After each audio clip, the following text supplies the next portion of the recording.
शुरू करते हैं अभी अमीर खुसरो के बारे में। ठीक है, अमीर खुसरो है, ये भी है कहाँ के, आदिकाल के अंदर आए थे, और बहुत ही हमारे जैसे कह सकते हो मास्टर कैडर के अंदर इनका एक अलग ही टॉपिक है जो वो, या अलग ही नाम है जो वो इनका दिया गया है। तो ध्यान रखना भी, अमीर खुसरो से एक या दो प्रश्न है वो हर बार आएंगे ही आएंगे। ठीक है, चाहे इस बार दे लो, चाहे पीछे आप नजर मार लो, चाहे कोई भी है नेट नेट का जो भी है, हिंदी नेट का जो भी एग्जाम आता है उसके अंदर हर तरफ से अमीर खुसरो के प्रति प्रश्न है जो वो आते ही हैं। ठीक है, तो चलिए करते हैं शुरू। इनका वास्तविक नाम की अगर बात करें तो अबुल हसन माना गया है, बहुत ही महत्वपूर्ण है भी, इनके वास्तविक नाम के ऊपर प्रश्न आता है। क्या नाम है? अबुल हसन। इनकी उपाधि की बात करें तो खुसरो सुकन इनकी उपाधि का नाम है। और इनका उपनाम की अगर बात करें तो तुर्क अल्लाह और तोताए, ये बचपन में ही सूफी तोताए इनके जो अलग नाम है वो दिए गए हैं अभी। ठीक है, इनका नाम याद रखना अबुल हसन, ये नामुद्दीन खुसरो था पर मूल नाम इनका है अबुल हसन, ये बहुत ही महत्वपूर्ण है। उपाधि की अगर बात करें तो खुसरो सुकन इनकी उपाधि का नाम है, और इनके उपनाम भी दिए गए हैं तुर्क अल्लाह और तोताए हिंद भी इनको कहा गया है भी। तोताए उसके बाद है, यह बचपन में ही सूफी संत निजामुद्दीन औलिया के शिष्य रहे थे। बहुत ही महत्वपूर्ण है इनके गुरु का नाम निजामुद्दीन औलिया जी। और ये बलबल के दरबार में राजा जो शासक था मुस्लिम शासक बलबन, उसके दरबार में उसके पुत्र मोहम्मद के काव्य विनोद के लिए नौकर रखे गए थे। किसके लिए? काव्य के लिए, मतलब काव्य ग्रंथों को लिखने के लिए उनके नौकर है वो रखे गए थे। फिर ये धीरे धीरे बढ़कर राज कवि है जो वो बन गए थे। शुरुआत के अंदर जो बलबन का लड़का था, पुत्र था मोहम्मद, उसके काम कार्यों के लिए या काव्यों के लिए उनके रखे गए थे। पर धीरे धीरे ये क्या है, अपनी प्रसिद्धि के कारण वहां के राज्य कवि है वो भी ये बन गए थे। इनके अगर जन्म की बात करें तो इनका जन्म 1310 यानी 1253 ईस्वी के अंदर, बहुत ही महत्वपूर्ण, अभी 1253 या 53 जिसको बोलते हैं के अंदर, जिला एटा में और पटियाली ग्राम के अंदर, ये भी बहुत महत्वपूर्ण है इन दोनों का। एटा जिला है और पटियाली गांव है या ग्राम है। 1253 में इनका जन्म हुआ था पटियाली ग्राम के अंदर, जिला एटा के अंदर। उसके बाद है इनका नाम है जो अबुल हसन यामुद्दीन खुसरो कहा गया है। इनका नाम क्या है? अबुल हसन यामुद्दीन खुसरो। खड़ी बोली हिंदी के प्रथम कवि होने के साथ साथ हिंदी मुस्लिम संस्कृत का, एक मिनट भाई, खड़ी बोली हिंदी के प्रथम कवि होने के साथ साथ हिंदी मुसलमान संस्कृत के समन्वय के साथ प्रथम कवि ये माने गए हैं। ये भी बहुत महत्वपूर्ण है। अभी खड़ी बोली हिंदी के प्रथम कवि किसे कहा गया? तो अमीर खुसरो को कहा गया। ये प्रश्न है और आएगा भी। ठीक है, और मैं भी आपको जब भी नोट्स दूंगा तो उसके अंदर या टेस्ट सीरीज चलेगी तो उसके अंदर ये प्रश्न होगा, तो इसको अभी ध्यान से देख लें भी। खड़ी बोली हिंदी का प्रथम कवि किसे माना गया है? तो माना गया अमीर खुसरो को। खड़ी बोली का, न कि अपभ्रंश का, न कि प्राकृत का, न कि अवट का, ठीक है, न डिंगल या पिंगल का। तो खड़ी बोली का जो प्रथम कवि है वो अमीर खुसरो को ही माना गया है। और इनके साथ साथ ये क्या थे? हिंदू मुस्लिम संस्कृति के समन्वय के प्रथम कवि माने गए हैं। समन्वय होता है इनका जोड़, समन्वय होता है समन्वय करने वाला, इनकी विशेषता बताने वाला, उनके बारे में जीवन चरित्र के बारे में भी बताने वाला। ठीक है, तो उनके बारे में ये कहते हैं प्रथम कवि है ये माने गए हैं। ये खड़ी बोली के आदि कवि, ध्यान रखना भी, खड़ी बोली को कविता के प्रतिष्ठ करने वाला प्रथम कवि माने गए हैं। किसका कथन है? हजारी प्रसाद द्विवेदी ने इन्हें बहुत ही मेधावी विद्वान और सुकवि भी कहा है। हजारी प्रसाद द्विवेदी ने इन्हें मेधावी कवि और सुकवि की उपाधि भी दे दी है। अभी इनकी रचना है भी खाली कबारी, जो फारसी अरबी और हिंदी का कोश है। इनकी प्रसिद्धि का एक अन्य या एक अनन्य आधार है जो वो बनाया गया है, अभी मानी गई है। किसको? खाली कबारी रचना है उसको। इसके अंदर क्या है? फारसी, अरबी और हिंदी का, तीनों भाषाओं का इसे कोश ग्रंथ माना गया है। और यही क्या है, यही इनकी प्रसिद्धि का आधार ग्रंथ माना गया है। किनकी प्रसिद्धि का? अमीर खुसरो का। इस शब्दकोश की रचना गयासुद्दीन तुगलक के पुत्र को भाषा ज्ञान देने के उद्देश्य से ही की गई थी। बहुत ही महत्वपूर्ण तथ्य भी, खाली कबारी रचना की जो खाली कबारी रचना है उसको किस को भाषा ज्ञान देने के उद्देश्य से की गई है, या किस मुगलक शासक को भाषा ज्ञान देने के लिए ये लिखी गई है? तो गयासुद्दीन तुगलक को, न कि बलबन को, न कि उनके पुत्र मोहम्मद को। गयासुद्दीन जो तुगलक है उनको भाषा ज्ञान देने के लिए, और भाषा कितनी? 3 भाषाएं, फारसी, अरबी और हिंदी का ही इन्होंने दिया होगा। ठीक है, तो तीनों भाषाओं का ज्ञान देने के लिए ये इन्होंने ग्रंथ है जो रचा है। महान संगीत एवं फारसी के अप्रीतम विद्वान और अमीर खुसरो ने बरवे राग में लय रखने की रीति है ये भी प्रारंभ की है। बरवे राग जो इसके लिए रीति है जो, ये भी इन्हीं के द्वारा चलाया गया है। आवाज ए खुसरवी इनकी संगीत से संबंधित रचना है, ये ध्यान रखना भी।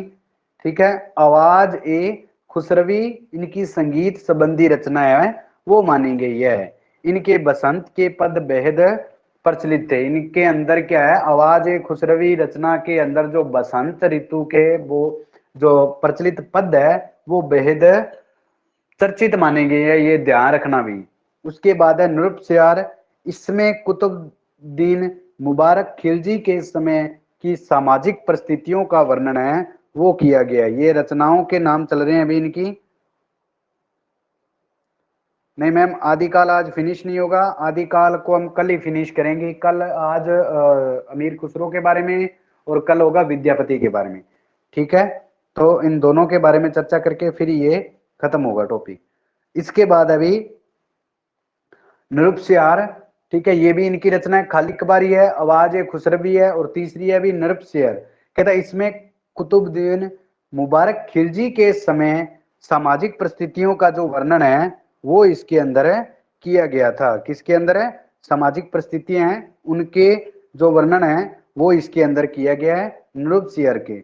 उसके बाद अभी हालात एक नया बहुत ही महत्वपूर्ण है, अवधि और ब्रज का भक्ति पर्वक ग्रंथ माना गया है। बहुत ही महत्वपूर्ण अभी कौन सी? हालात एक कन्हैया, कन्हैया रचना है ये है। अवधि और ब्रज भाषा का भक्ति पूर्वक जो ग्रंथ है वो माना गया भक्ति परक।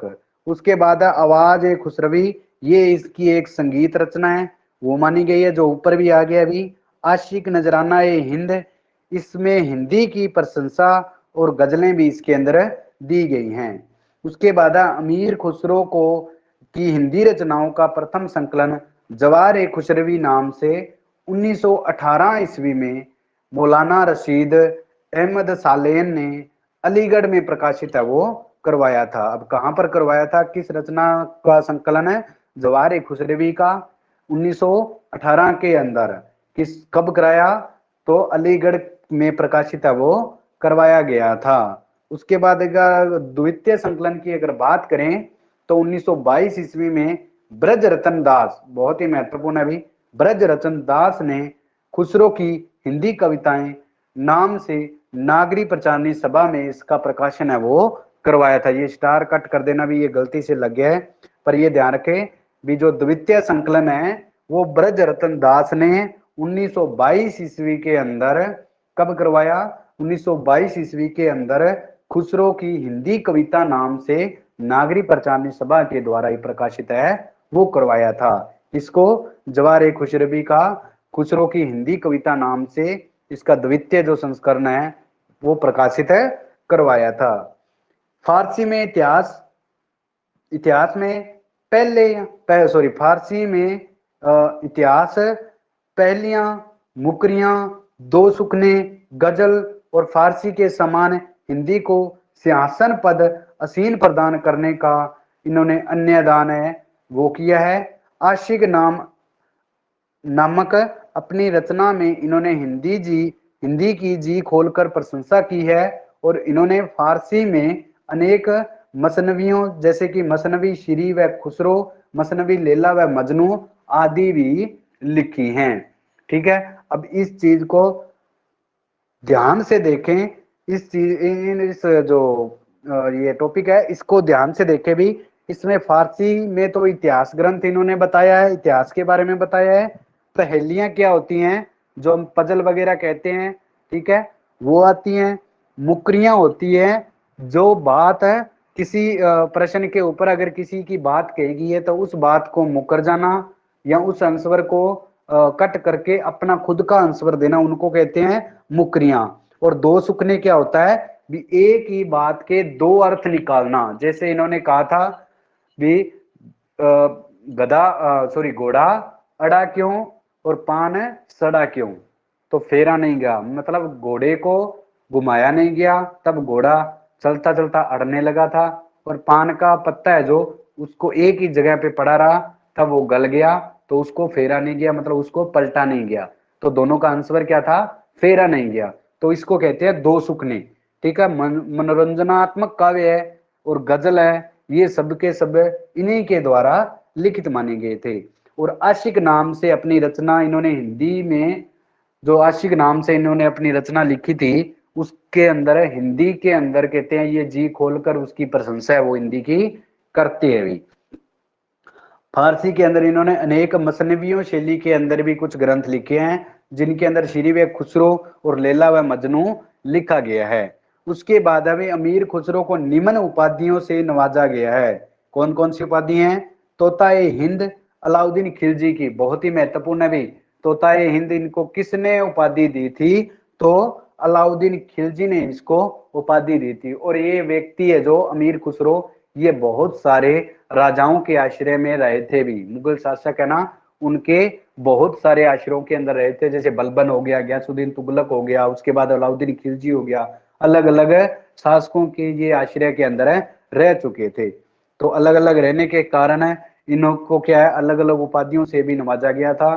ठीक है, और ध्यान रखना कवियों में राजकुमार, ये प्रसिद्ध इतिहास डॉक्टर ईश्वरी प्रसाद द्वारा इन्हें कहा गया है कवियों में राजकुमार, बहुत ही महत्वपूर्ण है। उसके बाद अभी अवधि का प्रथम कवि है राम कुमार वर्मा जी ने इन्हें माना है, ये भी बहुत ही विशेष तौर पर है। उसके बाद है अलाउद्दीन खिलजी ने अमीर खुसरो को तोताए हिंद की उपाधि है वो दी थी। तोताए हिंदी की और तोताए हिंद की उपाधि किसके द्वारा दी गई है, तो अलाउद्दीन खिलजी के द्वारा दी गई है। इन्होंने दिल्ली के सिंहासन पर 11 राजाओं का शासनकाल देखा था। मैंने आपको ऊपर भी बता दिया भी, अनेक राजाओं के आश्रय में ये रहे थे। तो इन्होंने कितने आश्रयों के अंदर रहे थे, तो 11 राजाओं के आश्रय के अंदर ये रहे थे। गुलाम वंश के पतन से लेकर तुगलक वंश के आरंभ तक इन्होंने जो है राजाओं का शासन है वो देखा था। जलालुद्दीन खिलजी की हत्या इनके भतीजे एवं दामाद अलाउद्दीन खिलजी ने अपने भाई अलम अलमास बेग की सहायता से 1296 ईस्वी में कड़नामीपुर, ये भी ऐसे ही इलाहाबाद में की थी, और जिसे बाद में उलुंग खां की उपाधि से भी विभूषित किया गया था। मतलब ये तो सिर्फ अभी इतिहास रिलेटिव है, इससे कोई प्रश्न नहीं आएगा। सिर्फ ये ध्यान रखो भी अमीर खुसरो ने दिल्ली के सिंहासन पर कितने राजाओं का शासनकाल देखा था, तो 11 राजाओं का। ठीक है, उसके बाद है इनके गुरु निजामुद्दीन औलिया थे, किसके गुरु, अमीर खुसरो के, जिन्होंने अमीर खुसरो को तुर्क अल्लाह की उपाधि दी थी। बहुत ही महत्वपूर्ण है। कवियों में राजकुमार की उपाधि देने वाले हैं डॉक्टर ईश्वरी प्रसाद। अवधि का प्रथम कवि माने राम कुमार वर्मा जी ने, और तोताए हिंद की उपाधि दी थी अलाउद्दीन खिलजी ने, और इनके गुरु है उन्होंने तुर्क के अल्लाह की उपाधि इनको दी थी। जलालुद्दीन खिलजी ने इनकी कविता की सराहना की और कई कवियों को अपने दरबार में आमंत्रित किया, लेकिन खुसरो को उन्होंने सम्मानित भी किया था और उन्हें अपने दरबार में सम्मान पर उनको अमीर शीर्षक की उपाधि दी थी। अब अमीर शीर्षक की उपाधि किसने दी है अभी, तो वो दी है जलालुद्दीन खिलजी के द्वारा। अमीर की उपाधि है वो जलालुद्दीन खिलजी के द्वारा दी गई है। प्रसिद्ध कवि अमीर खुसरो ने उर्दू भाषा में कविता की रचना की। इन्हें सल्तनत काल का श्रेष्ठ संगीतकार भी माना गया है। सल्तनत काल जो कि दिल्ली जो दरबार है उसका जो समय चला था, सल्तनत काल, हमने टेट के अंदर जब तैयारी की थी तब पढ़ा था। ठीक है। उस समय क्या था, तो उस समय के सल्तनत काल के ये सर्वश्रेष्ठ संगीतकार है वो माने गए थे। इन्होंने ईरानी व भारतीय रागों का मिश्रण करके तलकत, साजिगरी आदि रागों तथा कई प्रकार के जैसे फारसी अरबी रागों जैसे अमन, सनम और गोरा आदि का भी आविष्कार है वो किया था। ये नहीं आएगा प्रश्न, क्योंकि ये अलग अलग राग है वो इनके द्वारा दिए गए थे। ठीक है, अभी इस राग के अंदर ये गाना, इस राग के अंदर वो गाना है। ठीक है, तो इनमें से प्रश्न नहीं आएगा अभी। इन्होंने कव्वाली गायन और इन्हें सितार व तबले का भी आविष्कारक है वो माना जाता है। ये बहुत ही महत्वपूर्ण है भी। तबले और सितार का जो आविष्कार है वो किसके द्वारा किया गया है, तो वो अमीर खुसरो के द्वारा किया गया है। किसके द्वारा? अमीर खुसरो के द्वारा किया गया है। अमीर खुसरो की नर्ब से एक अन्य चर्चित रचना थी जिसमें भारतीय बोलियों का निरूपण भी हुआ है। किनका निरूपण किया गया है? भारत की जो भी बोलियां थी उनका निरूपण इसके अंदर है, मिलता है भी। अमीर खुसरो हिंदुई, हिंदी, हिंदुई और हिंदवी जैसे शब्दों का प्रयोग करता एवं इन्होंने भाषा के लिए हिंदी का प्रयोग है वो किया था भी। ये भी ध्यान रखना, हिंदुई या हिंदी या हिंदवी जैसे शब्द है, ठीक है, उनका प्रयोगता किसे कहा गया है? तो अमीर खुसरो को कहा गया है। और इनकी भाषा के लिए भी हिंदी का इन्होंने प्रयोग है वो किया था। इतिहासकार ईसवी प्रसाद ने अमीर खुसरो को महाकवि या कवियों में राजकुमार कहा है। बहुत ही महत्वपूर्ण है। निजामुद्दीन औलिया की मृत्यु के शोक पर संवत 1382 यानी 1325 ईस्वी को उनकी मृत्यु है वो हो गई थी। और अमीर खुसरो के संबंध में प्रसिद्ध कथन, इनकी पहेलियां और मुकरियां ही प्रसिद्ध बनाई गई हैं। जिनके अंदर ध्यान रखना भी, मुकरियां कौन सी होती है? जिनका आंसर दिया हुआ है उसको मुकर जाना और खुद का आंसर देना। और पहेलियां मैंने आपको बताया था जो पजल वगैरह होती है। इनमें उक्ति विचित्र की प्रधानता थी। यद्यपि रसीले गीत और दोहों में भी इन्होंने कुछ ग्रंथ है वो लिखे थे। रामचंद्र जी शुक्ल के अनुसार अमीर खुसरो को हिंदी रचनाओं में दो प्रकार की भाषा वो पाई जाती है। ये ध्यान रखना, रामचंद्र शुक्ल ने अमीर खुसरो की कितनी हिंदी के अंदर भाषाओं को माना है? तो दो प्रकार की। एक तो ठेठ खड़ी बोलचाल पहेलियां मुकरियां और दो सुकने में ये मिलती है। यद्यपि उन्होंने भी कहीं कहीं ब्रज भाषा की झलक भी बताई है, पर गीतों और दोहों की भाषा ब्रज या मुख्य प्रचलित काव्य भाषा भी मानी गई है। यह ब्रज भाषा देख उर्दू साहित्यकार के इतिहास लेखक प्रोफेसर आजाद को यह भ्रम हुआ कि ब्रज भाषा से ही खड़ी बोली निकली है। ये ध्यान रखना भी, भ्रम किसको है? तो प्रोफेसर आजाद को। और किसने कहा? रामचंद्र शुक्ल ने इनकी हिंदी की दो भाषाओं को मान लिया। कौन सी? एक तो इन्होंने कहा ठेठ खड़ी बोली है और दूसरी ब्रज है।